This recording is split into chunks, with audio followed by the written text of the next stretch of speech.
Question number 2, check whether the first polynomial is a factor of the second. Okay, so how do we check whether a polynomial is a factor? So these are the two polynomials given. We have to find out whether it's a factor of this. So the same process of division we'll have to do. We'll have to divide the polynomial 2t to the power 4 plus 3t cube minus 2t square minus 90 minus 12 by t square minus 3. Okay, so again I've checked it's in standard form, so I'm going to divide this by t square minus 3. So the first step, t square will go 2t square times, so that I get 2t to the power 4. Okay, these are identical terms. Then minus 3 will be multiplied with 2t square. I'll get minus 6t square, which I'm going to write below, minus 2t square. Then we'll change the sign. This was a plus sign here. I have changed it to minus, and the minus will become plus. The number on top, 3t cube, I have to bring it down, 3t cube as it is. Now this is plus 6 and minus 2. So 6 minus 2 we get plus 4. Minus 90 and minus 12 I'm going to bring down as it is. No change of sign when you're bringing from the top.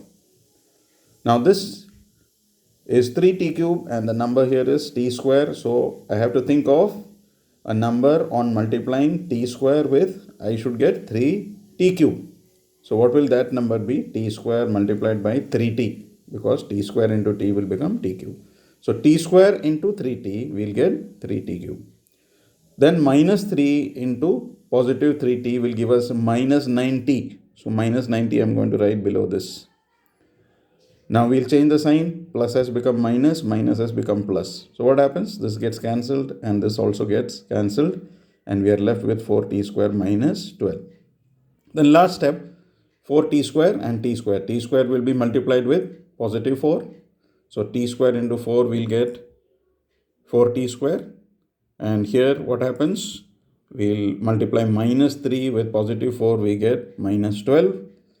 And again we change the sign. Positive becomes negative and negative becomes positive. It cancels, and here what happens is that the remainder comes out to be 0. Now this is the important step here, that if the remainder is 0, if your remainder is 0, then we can say that t square minus 3 is a factor of t2 to the power 4, 3t cube minus 2t square minus 9t minus 12. Okay, so the division process is same, only one concluding statement will be different. That is, if the remainder is 0, you will have to say it's a factor. Now suppose the remainder is not 0, the conclusion will be that it is not a factor. Okay, so you can try out the other two parts. So you need to practice this division, because question number 1 and question number 2 both involves division, and there are 3 parts. I have explained one each for you, and I am also sending you the solution for the other 2 parts. But you need to understand this procedure and try to do on your own after seeing this video, and try to do on your own and see whether the remainder is coming 0 or not. And then once you try, then probably you can check the answer whether what you have done is right or wrong, where is the mistake, and then do the correction.